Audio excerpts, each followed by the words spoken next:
इससे पहले वाले लेक्चर में बेटे आप लोगों ने सपोर्ट इन प्लांट्स स्टार्ट किया था और आप लोग देख रहे थे कि कौन कौन सी ऐसी चीज़ें हैं जो कि प्लांट को सपोर्ट प्रोवाइड कर रही होती हैं। तो उनमें से दो आप लोगों ने पढ़ ली थी कि स्टेम भी सपोर्ट प्रोवाइड कर रहा है किसी प्लांट को, एंड सेकेंड जो आपने पढ़ा था वो टर्गल प्रेशर था।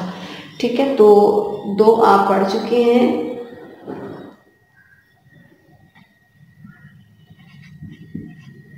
Stem and turgor pressure.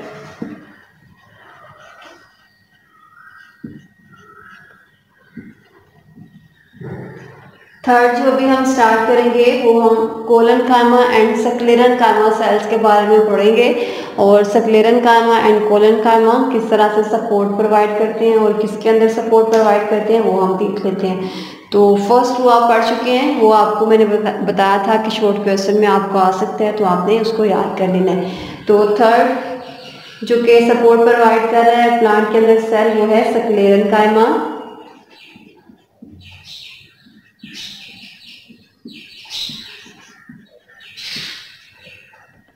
And fourth जो सेल्स हैं जो प्लांट को सपोर्ट प्रोवाइड करते हैं वो हैं कोलनकाइमा।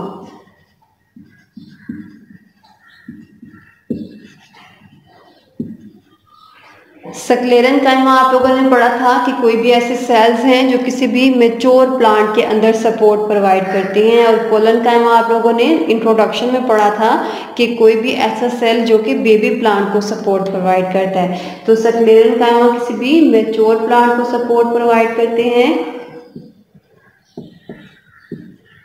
वाइल कोलनकाइमा किसी भी बेबी प्लांट को सपोर्ट प्रोवाइड करते हैं। तो सक्लेरेनकाइमा का पहले हम छोटा सा इंट्रोडक्शन देख लेते हैं, फिर इसके बाद इसकी टाइप्स हैं, वो टाइप्स बहुत ही इंपॉर्टेंट हैं शॉर्ट क्वेश्चन में, तो आप लोगों ने अच्छे से याद कर लेनी है। तो सक्लेरेनकाइमा का पहले हम इंट्रोडक्शन देखते हैं कि इनके अंदर एक और जो डिफरेंस है मैच्योर प्लांट और बेबी प्लांट के अंदर होने के अलावा, कि जो सक्लेरेनकाइमा है बेटे ये नॉन लिविंग होते हैं,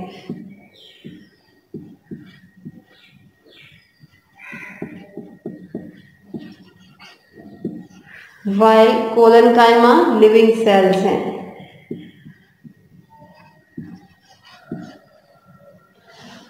okay, living and non living हमने इनको क्यों बोला है?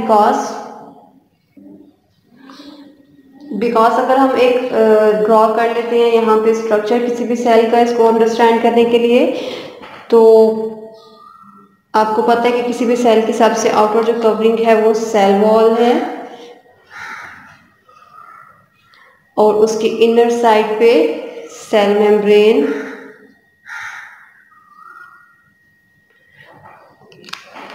Cell wall and cell membrane के दरमियान जितनी भी सक्लेरेनकाइमा हैं इनमें एक डेपोजिशन होती है लिग्निन की। ये जो लिग्निन है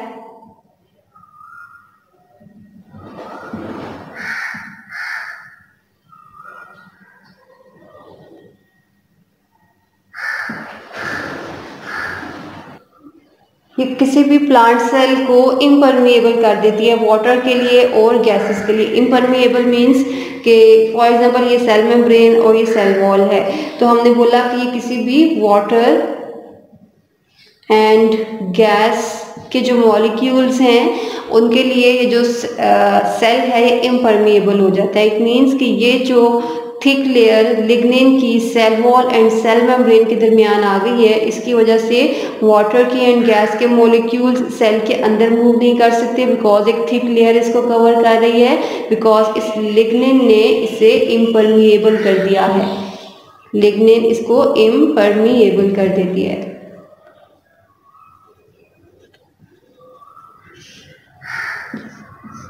ओके, सो इम्परमिएबल होने की वजह से वाटर एंड गैस के मॉलिक्यूल्स रेस्पिरेशन के लिए, फूड सिंथेसिस के लिए इसके सेल के अंदर नहीं जाएंगे, और जितने भी सेल के अंदर वेस्ट हैं वो बाहर मूव नहीं कर सकेगा। इट मीन्स कि ये जो लिग्निन की डेपोजिशन है सक्लेरेनकाइमा सेल्स के अंदर, ये इसको डेड सेल के अंदर कन्वर्ट कर देगी। डेड सेल के अंदर कैसे कन्वर्ट हो जाएगा? बिकॉज वाटर एंड गैसेस तो मूव नहीं कर रहे, तो ये अगर दोनों मूव नहीं कर रहे हैं तो इनका फोटोसिंथेसिस का प्रोसेस जो है वो रुक जाएगा। फोटोसिंथेसिस रुक जाएगी तो पूरे जो प्लांट के ऑर्गेनेलिस है इसकी इनर साइड पे वो सब के सब डेड होना शुरू हो जाएंगे बिकॉज उनको फूड नहीं मिल रही है, और फूड ना मिलने की वजह से इनके अंदर एक ल्यूमन क्रिएट हो जाती है और जितने भी ऑर्गेनेल्स हैं उनकी डेथ हो जाती है। ठीक है, सो लिग्निन की डेपोजिशन की वजह से इम्परमिएबल हो जाएगा ये सेल, गैस एंड वाटर के मॉलिक्यूल मूव नहीं करेंगे, जितने भी ऑर्गेनेल्स इसके इनर साइड पे हैं वो डेथ हो जाएगी उनकी, और डेथ होने की वजह से अंदर एक ल्यूमन खाली जगह क्रिएट हो जाती है। ये किसी भी सेक्लेरेन्काइमा सेल्स के अंदर इस तरह से ल्यूमन आप देख सकते हैं। ल्यूमन आपको पता है किसी भी ट्यूब लाइक स्ट्रक्चर के अंदर जो एम्प्टी स्पेस होती है उसे आप कहते हो। ओके, सो सेक्लेरेन्काइमा को फिर आपने नॉन लिविंग क्यों बोला है? बिकॉज इनके अंदर कोई भी प्रोसेस नहीं हो रहे होते। तो ये जो सेक्लेरेन्काइमा सेल्स हैं ये जस्ट फिर आप कह सकते हो कि किसी भी प्लांट के पार्ट को, वो बार्क हो सकती है या कोई भी और बॉडी का पार्ट प्लांट की बॉडी का, उसे वो रिजिडिटी प्रोवाइड कर रहा है, उसको एक टर्जिड नेचर दे रहा है, उसे सॉफ्ट नेचर दे रहा है, उसे फ्लेक्सिबिलिटी जो उसके अंदर है वो उसके अंदर नहीं होने देता।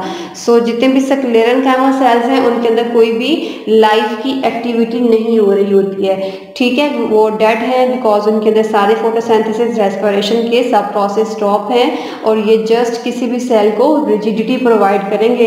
रिजिडिटी प्रोवाइड करेंगे इट मीन्स कि वो उसको शेप मेंटेन करने के लिए यूज करेंगे, और इट मीन्स कि ये इसको सपोर्ट प्रोवाइड करेंगे। ठीक है, तो बेबी जो प्लांट्स के अंदर सेल्स हैं जिन्हें आपने कोलोनकाइमा बोला है वो लिविंग है। लिविंग मीन्स कि उनके अंदर ये लिग्निन की जो डेपोजिशन है ये नहीं है, और इसकी वजह से ट्रांसपोर्ट भी पॉसिबल है, और ट्रांसपोर्ट पॉसिबल होने की वजह से यहाँ पे जितने भी सेल्स होंगे वो लिविंग होंगे, उनके अंदर सारे प्रोसेस हो रहे होते हैं। ओके, ये दो चीज़ें जो बुक में तो नहीं थी, लिविंग और नॉन लिविंग की रीज़न नहीं बताई है, लेकिन आपको बताया हुआ है कि ये नॉन लिविंग है और ये लिविंग है। तो रीज़न नहीं बताई हुई थी, अगर आप रीज़न्स याद रखते हैं तो आपके लिए कोई भी चीज़ याद रखना आसान हो जाता है। तो आई होप कि अभी आपको याद भी रहेगा। तो अब हम देख लेते हैं कि जो सेक्लेरेन्काइमा का कॉन्सेप्ट आपकी बुक में गिवन है उसके अकॉर्डिंग हमने इसको किस तरह से एक्सप्लेन करना है। Okay, so according to your book आपने जब भी सेक्लेरेन्काइमा का आएगा तो आपने बताना है, जो भी कैरेक्टर्स बुक में है आपने वो बता देने हैं कि इसके अंदर थिक सेकेंडरी सेल वॉल है,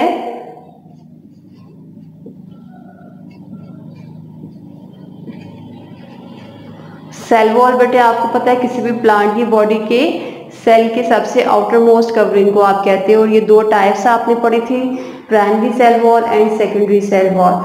और इसके अलावा इनकी आप लोग पहले कंपोजिशन भी पढ़ चुके हो। पार्ट 1 के ऑर्गेनेली वाले चैप्टर में, चैप्टर नंबर 4 में आप लोगों ने जब सेल वॉल का पढ़ा था तो उसके अंदर सेल वॉल की टाइप्स भी पढ़ी थी और उनके अंदर डिफरेंस भी पढ़ा था आप लोगों ने। तो इनके अंदर सेकेंडरी सेल वॉल प्रेजेंट है, और ये जो सेकेंडरी सेल वॉल है ये इम्प्रेग्नेटेड होती है, इसे डिपॉजिट करवाया होता है इसके अंदर लिग्निन को, जिस तरह से हमने यहाँ पहले एग्जाम्पल पढ़ी थी। सो इसके अंदर डेपोजिशन किसकी है? लिग्निन की डेपोजिशन है। अगर आपको सेक्लेरेन्काइमा शॉर्ट क्वेश्चन में आता है तो आपने बताना है कि इनके अंदर thick secondary cell wall present है। इसके अलावा इस सेल वॉल के अंदर लिग्निफिकेशन हुई है। लिग्निफिकेशन मीन्स कि इसके अंदर लिग्निन डिपॉजिट करवाया होता है।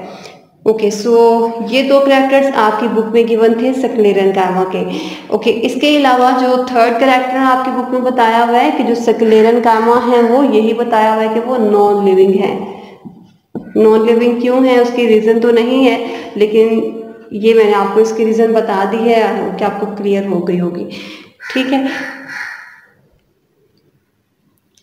Okay, so non living third character है। इसका रीज़न आपको बताने की ज़रूरत नहीं है, जस्ट कैरेक्टर आपने याद रखना है। जितना मेरे बेटे बुक में आपका कोर्स बताया होता है अगर आप उतना ही याद कर लेंगे तो आपके मैक्सिमम मार्क्स आ जाते हैं। लेकिन एक चीज़ याद रखिएगा, अगर बुक में बहुत ब्रीफ बताया हुआ है तो ये आपकी रिस्पॉन्सिबिलिटी है कि आप अपने कॉन्सेप्ट्स भी क्लियर करें, बिकॉज आगे जब आप हायर क्लासेस में जाएंगे तो ये चीज़ आपके लिए फिर अदरवाइज डिफ़िकल्ट हो सकती है। आपके कॉन्सेप्ट क्लियर नहीं होंगे तो वहाँ पे आगे आपको मज़ीद क्लियर नहीं करवाए जाते। ठीक है, तो अभी से ही अपनी बेस अच्छी बनाएं। आल्दो आपने याद उतना ही करना है, पेपर में उतना ही लिखना है जितना बुक में लिखा हुआ है, लेकिन आपके कॉन्सेप्ट्स क्लियर होना भी ज़रूरी है। ओके, सो फोर्थ कैरेक्टर जो आपकी बुक में है तो ये सारे कैरेक्टर्स बताने के बाद जैसे हमने पहले बात की कि जो सक्लेरन कायमा है ये उसे रिजिडिटी प्रोवाइड कर रहे हैं। इट मीन्स कि जो सक्लेरन कायमा है इसका फंक्शन आप क्या लिखोगे कि ये किसी भी प्लांट को सपोर्ट प्रोवाइड करते हैं, ठीक है, उसकी शेप को मेंटेन करने में हेल्प आउट करते हैं। ये 4 कैरेक्टर्स बेटे आपकी बुक में सक्लेरन कायमा सेल्स के बताए हुए हैं। आई होप कि इन्हें याद कर लेंगे आप। ये कैरेक्टर्स बताने के बाद आपकी बुक में सक्लेरन कायमा की टाइप्स बताई हुई हैं जो कि बहुत ही इंपॉर्टेंट हैं शॉर्ट क्वेश्चन के पॉइंट ऑफ व्यू से। ओके, सो सबसे पहले सक्लेरन कायमा के ये 4 कैरेक्टर्स याद करने हैं आपने, उसके बाद आपने इसकी टाइप्स याद करनी है और अब हम उनकी टाइप्स देख लेते हैं। First type is fibre,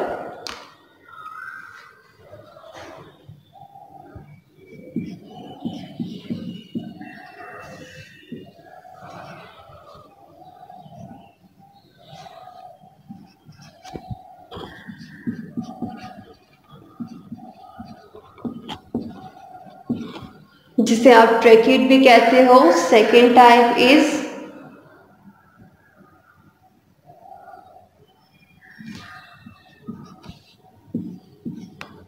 सक्लेरेट्स and third and last type is vessels और ट्रेकी। ओके, समटाइम्स आपको इंडिविजुअली इन तीनों में से कोई सा भी एक पूछ लिया जाता है कि फाइबर्स को डिफाइन करें, तो आपने जस्ट फाइबर्स का ही बताना है, या सक्लेरेट्स का पूछा है या वेसल्स का पूछा है तो आपने उतना ही बताना है। आपको सक्लेरन कायमा के ये कैरेक्टर्स बताने की ज़रूरत नहीं है, आपको इनको किसी के साथ कंपेयर करने की ज़रूरत नहीं है। वाइल समटाइम्स क्या होता है कि आपको कंपैरिजन पूछ लिया जाता है, स्पेशली ये ट्रैकिड्स एंड ट्रेकिया का जो कंपैरिजन है ये आपको आ सकता है, या फाइबर्स और सक्लेरेट्स का जो डिफरेंस है या कंपैरिजन है ये आपको आ जाता होता है शॉर्ट क्वेश्चन में।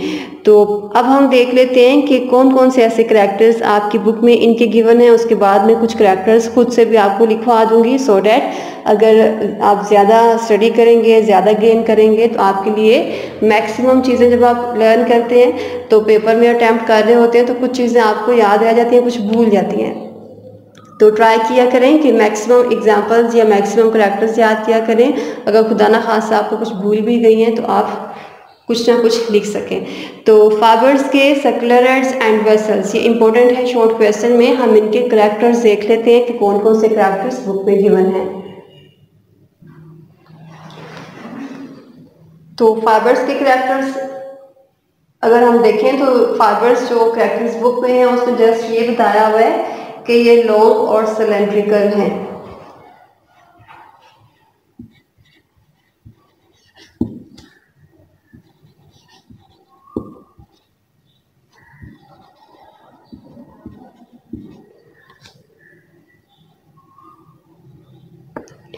Okay, so long and cylindrical है। इसके बाद जस्ट बुक में ये बता दिया गया है कि ये जितने भी जाइलम सेल्स हैं या बंडल कैप्स हैं उनके अंदर मौजूद होते हैं, जाइलम एंड बंडल कैप्स में प्रेजेंट हैं।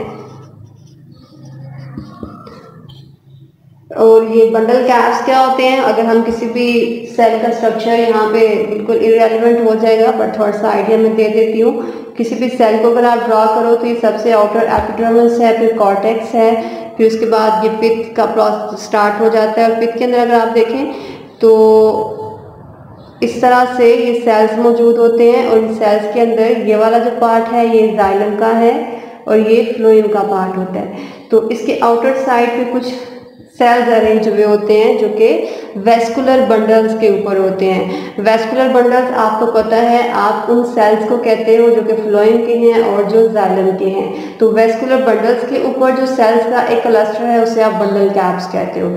ओके, सो जस्ट बुक में आपके ये कैरेक्टर्स बताए हुए हैं और कोई कैरेक्टर नहीं है। तो इसके अलावा जो कैरेक्टर्स आप ऐड कर सकते हैं, लेकिन अगर आप इतना भी लिख लेंगे तो आपके लिए इनफ है। बल्कि बुक पे जितना लिखा होता है आप ट्राई किया करें उतना ही लिखें, लेकिन कॉन्सेप्ट आप क्लियर करें। तो ये तो बुक के कैरेक्टर्स हो गए। अगर हम इसके अलावा कैरेक्टर्स देखें तो जितने भी फाइबर्स हैं वो फाइबर्स बेटे इस तरह से ओवरलैप्ड स्ट्रक्चर है किसी भी सेल का।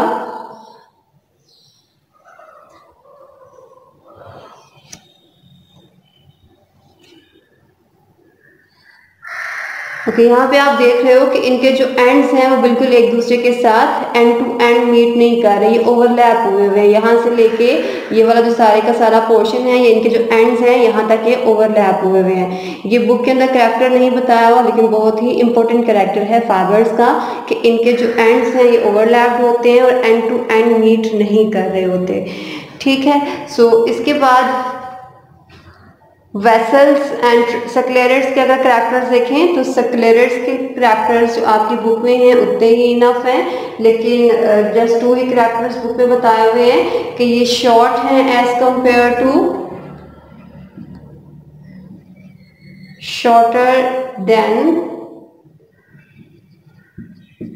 फाइबर्स। यहाँ पे आपने लिखा कि इनका जो साइज है वो लॉन्ग है, लंबे हैं, तो यहाँ पे सक्लेरेट्स छोटे साइज के हैं और ये प्रेजेंट कहाँ पे होते हैं, किसी भी सीड कोट में या फिर नट शेल्स में। जितने भी नट्स आप खाते हो उन नट्स के शेल्स के अंदर ये सक्लेरेट्स प्रेजेंट होते हैं।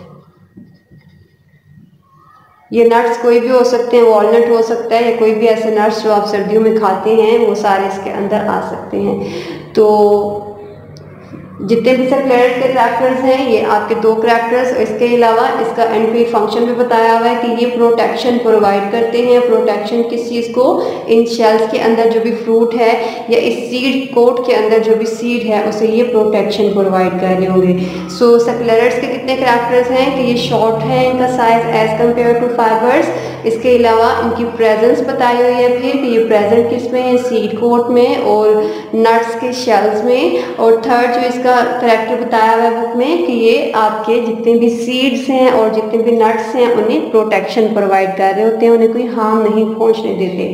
ओके, फाइबर्स के करैक्टर्स ये बुक में थे कि ये लॉन्ग है और सिलेंड्रिकल शेप के हैं। इसके अलावा जो इनकी प्रेजेंस है वो जाइलम सेल्स के अंदर हो सकती है या फिर बंडल कैप्स के अंदर हो सकती है। ये वाला करैक्टर इंपॉर्टेंट था, बुक में नहीं बताया हुआ था इसलिए मैंने आपको बता दिया। ओके, अब हम लास्ट एग्जांपल देख लेते हैं और वो है लास्ट टाइप देख लेते हैं सक्लेरल कामा की जो कि वेसल्स की है। इसे इरेज कर देते हैं, आप इसको नोट कर चुके होंगे।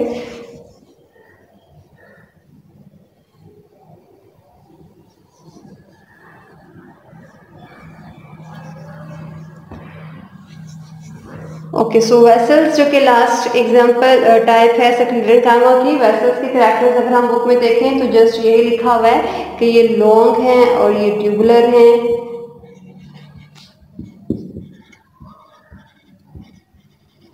और इसके अलावा इनके जो एंड्स हैं, जिस तरह से आप लोगों ने फाइबर्स में पढ़ा कि उनके एंड्स इस तरह से ओवरलैप कर रहे होते हैं, वो उनके एंड्स मीट नहीं कर रहे होते एक दूसरे के साथ end to end. In case of vessels इनके जो एंड्स हैं वो बिल्कुल बेटे इस तरह से एक दूसरे के साथ प्रॉपरली ऑर्गेनाइज हुए होते हैं और लिंक्ड होते हैं। ये फर्स्ट वेसल है और ये सेकंड वेसल है। वाइल इनके जो थे वो ओवरलैप कर रहे थे, उनके एंड टू एंड मीट नहीं कर रहे थे। तो वेसल्स का फिर आप लिखोगे कि ये लॉन्ग है और ये ट्यूबुलर है। एक और करैक्टर जो बुक में नहीं था कि जो वेसल्स के एंड हैं, यहाँ पे आप लोगों ने पार्ट 1 में वैसे ये पढ़ा हुआ है कि जो इनके एंड होते हैं यहाँ पे एक परफोरेटेड एंड प्लेट्स होती हैं। अगर इस प्लेट को ये जो हमने छोटी सी ड्रॉ की है अगर थोड़ा सा बड़ा करके ड्रॉ करें तो इस पे इस तरह से सुराख होते हैं, परफोरेशंस होते हैं। तो इन केस ऑफ वेसल्स जो कि एंड प्लेट्स हैं वहाँ पे परफोरेशन है। परफोरेशन मीन्स कि इनकी एंड प्लेट्स में सुराख है, वाइल यहाँ पे तो कोई भी प्लेट्स नहीं है और उनकी परफोरेशंस भी नहीं है, उनके एंड्स भी एंड टू एंड मीट नहीं कर रहे इनकी तरह और वो ओवरलैप कर रहे हैं। तो ये कुछ करैक्टर्स बुक में नहीं थे, तो ये करैक्टर्स आपने ऐड कर लेने हैं। लेकिन अगर बुक वाले भी लिख दोगे तो इनफ है, बिकॉज पेपर आपका बुक से ही चेक होता है। तो वेसल्स की लोकेशन की अगर बात करें तो फाइबर्स की तरह वेसल्स भी जाइलम पाइप्स के अंदर या जाइलम सेल्स के अंदर हैं, और आपको पता है जाइलम वो सेल्स हैं जो कि वाटर को कंडक्ट करवाते हैं। ओके, ये तो कुछ करैक्टर्स जो कि बुक में थे, और इसके अलावा कुछ करैक्टर्स मैंने खुद भी ऐड करवाए बिकॉज वो नेसेसिटी थे आपके लिए अंडरस्टैंड करना, बट बुक में नहीं बताए हुए थे। एक और करैक्टर जो आप ऐड कर सकते हैं वो ये है कि जो वेसल्स हैं ये एंजियोस्पर्म के अंदर वाटर को कंडक्ट करते हैं। एंजियोस्पर्म आपको पता है कोई भी ऐसे प्लांट्स हैं जिनका जो सीड है वो फ्रूट के अंदर एनक्लोज हुआ होता है, ठीक है। तो वेसल्स एंजियोस्पर्म में वाटर कंडक्ट कर रहे हैं और फाइबर्स जिम्नोस्पर्म में वाटर कंडक्ट करते हैं। तो अगर हम कंपेयर करना चाहें तो फाइबर्स और वेसल्स के बहुत से करैक्टर्स, बहुत लंबी एक लिस्ट बन जाती है जो कि इन दोनों को डिफ्रेंशिएट करवाने के लिए है, बिकॉज बहुत से स्टूडेंट्स को ट्रेकिड्स और ट्रेकी ही कंफ्यूज करते हैं, फाइबर्स और वेसल्स जिनका एक अल्टरनेटिव नेम है। जो सक्लेरिड्स हैं उनके करैक्टर्स तो बिल्कुल उससे अपोजिट है। इन दोनों के मिलते जुलते करैक्टर्स की वजह से इनके करैक्टर्स समटाइम्स स्टूडेंट्स एक दूसरे के अंदर मिक्स कर देते हैं। तो कुछ करैक्टर्स मैंने अभी आपको बता दिए, उनमें से एक मैंने आपको बताया कि इनके एंड्स ओवरलैप्ड हैं फाइबर्स के, इनके एंड्स ओवरलैप नहीं होते, वो एंड टू एंड मीट कर रहे होते हैं। सेकंड जो मैंने करैक्टर बताया कि इनकी एंड्स पे परफोरेटेड एंड प्लेट्स होती हैं। जो एंड प्लेट्स इनके एंड्स पे हैं उनके अंदर सुराख होते हैं, वाइल इनके अंदर कोई भी परफोरेटेड प्लेट्स नहीं होती हैं। ये सेकंड मैंने आपको डिफरेंस बताया। थर्ड डिफरेंस जो आप खुद ऐड कर सकते हैं कि फाइबर्स जिम्नोस्पर्म के अंदर वाटर को कंडक्ट करेंगे और वेसल्स एंजियोस्पर्म के अंदर वाटर को कंडक्ट करेंगे।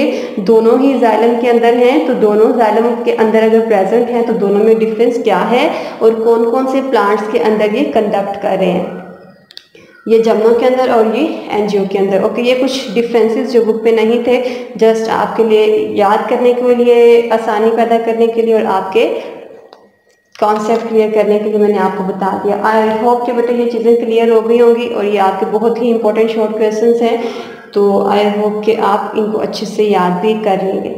तो टाइप्स सेपरेटली भी आ जाती हैं, कंपैरिजन भी आ जाता है, और ये आपने पहले सक्लेरन कामा के करैक्टर्स पढ़े थे। ओके, अब हम देखेंगे कोलन कामा के करैक्टर्स, और कोलन कामा के करैक्टर्स जो कि दो मैं बता चुकी हूँ कि ये लिविंग सेल्स हैं और ये बेबी प्लांट के अंदर है। इसके अलावा आपकी बुक में जो है उनमें से कुछ देख लेते हैं। ओके, दो करैक्टर्स मैं आपको पहले बता चुकी हूँ कि ये बेबी प्लांट के अंदर है। बेबी प्लांट मीन्स के कोई भी ऐसा प्लांट जो अभी न्यूली सेंथिसाइज हुआ है, अभी उसकी ग्रोथ कंप्लीट नहीं हुई है, तो उनको आप बेबी प्लांट्स कहते हो। तो आप बेबी प्लांट लिखना चाहते हैं तो बेबी लिख लें। इसके अलावा आप कह सकते हो कि जितने भी हर्बेशियस पार्ट्स हैं किसी भी प्लांट के, उसके अंदर ये प्रेजेंट है।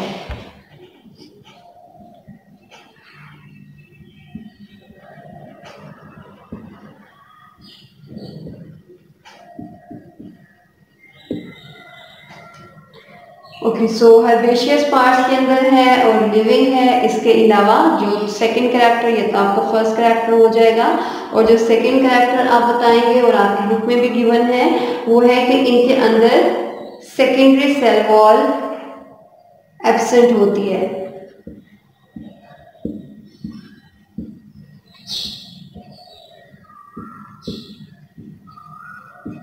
ये आपको एक की पॉइंट मिल जाता है जो आप लोगों ने पहले सक्लेरन कामा में लिखा है कि इनके अंदर थिक सेकेंडरी सेल वॉल है। तो ये थिक सेकेंडरी सेल वॉल सक्लेरन कामा में प्रेजेंट है और कोलन कामा में ये एब्सेंट होती है। ठीक है, ये आपको फर्स्ट, अगर आपको कंपैरिजन आता है तो ये फर्स्ट डिफरेंस आपको यहाँ से मिल गया। ओके, इसके अलावा आप लिखेंगे कि इनकी प्राइमरी वॉल के अंदर की थिकनिंग होती है, एंगुलर थिकनिंग होती है।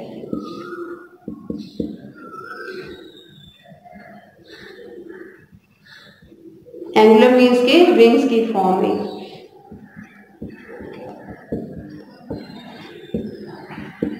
In primary wall. ओके, सो ये जितने भी मैं आपको काफ़ी दफ़ा पहले ही बता चुकी हूँ, ये जो मैं जितने भी शॉर्ट टर्म्स लिखती हूँ आप लोगों ने हमेशा फुल फॉर्म यूज़ करनी है, ये शॉर्ट फॉर्म्स यूज़ नहीं करनी। ये शॉर्ट फॉर्म्स जस्ट मैं यहाँ पे लेक्चर में टाइम कम होने की वजह से, टाइम की शॉर्टेज की वजह से यूज़ करती हूँ। आप हमेशा टेस्ट में और पेपर में इनकी फुल फॉर्म ही यूज़ करेंगे। और फोर्थ एंड लास्ट कैरेक्टर जो आपकी बुक में कोलन कामा सेल्स का बताया हुआ है, वो है कि ये इलास्टिक हैं। इलास्टिक मीन्स कि ये रिजिड नहीं है, ये फ्लेक्सिबिलिटी शो करेंगे। और इसके अलावा जैसे ही प्लांट की ग्रोथ होती है ये खुद को इलोंगेट भी करवा लेते हैं। अगर ये रिजिड होते हैं तो ये खुद को इलोंगेट ना करवाते और अपने साइज को मेंटेन रखते। ओके, यहाँ पे आपकी सपोर्ट प्लांट्स के अंदर बेटे कंप्लीट हो जाती है। सपोर्ट के लिए आप लोगों ने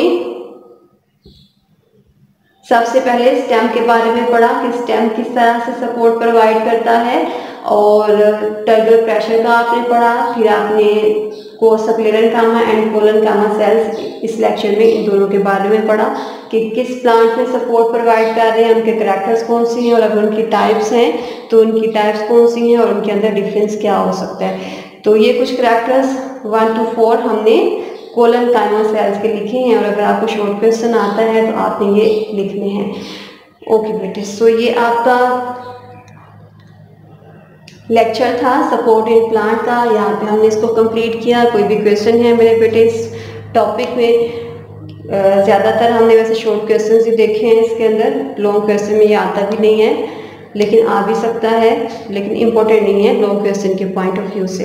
तो आई होप कि ये क्लियर होगा। कोई भी क्वेश्चन है मेरे बेटे तो आप वीडियो के नीचे कमेंट करके पूछ सकते हैं। ओके जी, अल्लाह हाफिज़।